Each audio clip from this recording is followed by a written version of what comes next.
So today I thought I'll tell you a bit about treagles, and more exactly fruit treagles, as I have been mentioning in my previous videos before how delighted I am with the ones that I planted here in the kitchen garden.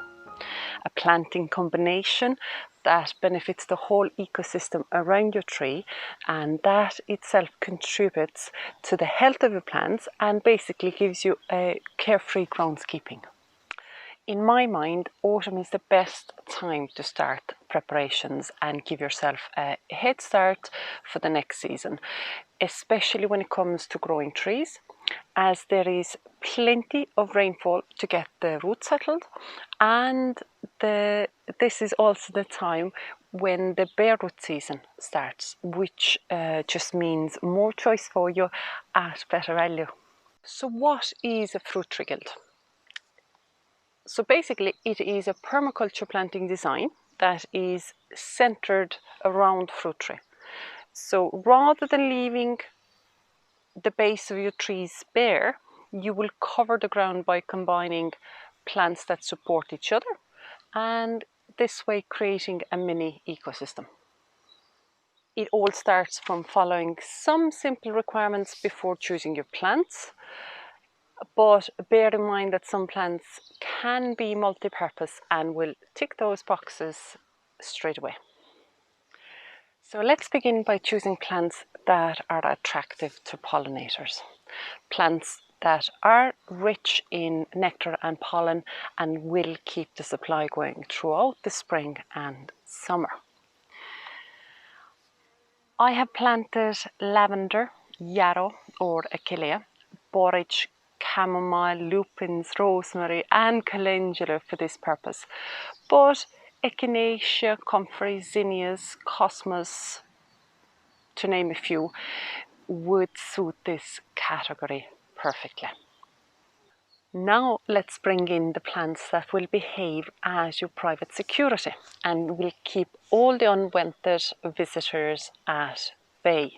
So usually these would be plants with a strong scent. Catnip, lemon balm, garlic, sage, coriander, nasturtiums. The list is long of what you could choose. I have rosemary, chives, parsley, dill and fennel here to act as repellent plants. Now the center stage goes to our fruit tree, a deep-rooted plant that can access the lowest level of the soil for its nutrients, but not only providing us with a bountiful harvest, but also helping the ground with water absorption, and it also fights against soil erosion. Horseradish and comfrey are also behaving in the same manner, comfrey not being edible though. So it is time to add some nitrogen fixing plants. And I'm not a scientist, so do not be asking me for any further explanations in this matter. But basically speaking, nitrogen is one of the most important nutrients needed for healthy plant growth, along obviously with the phosphorus and potassium and calcium. And because nitrogen is taken up from soil by plants in much higher quantities, the planting areas can run low in it. So that is why it's wise to add plants that can replenish the soil with it.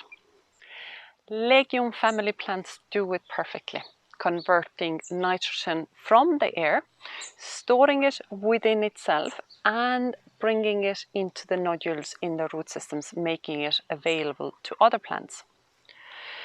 So adding peas or beans to your planting combinations is the quickest solution here. But lupins happen to be in the legume family, and they are beautiful, they're ornamental, and they're adored by bees. So that's why I've added them. Now, not to forget weed suppressing plants.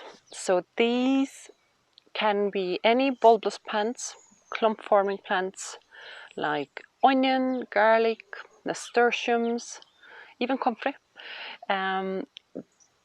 they would be creating a good ground cover and saving you a ton of time, not only from having to weed the space as much, but for creating a cooler soil temperature for summer months, which helps you with water retention. And I have added chives and parsley, but any really big ground cover plants would work perfectly. And finally, we are coming down to the mulchers. So these are the leafy plants where their own foliage becomes a mulch when it naturally dies down for winter dormancy.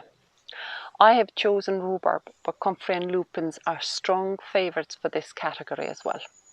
So really there is nothing hard or complicated in designing and planning your own successful fruit tree guild. It can be any tree, any plant, once you just follow those few simple requirements. And if you have stayed with me till the end now, there is an extra tip for you.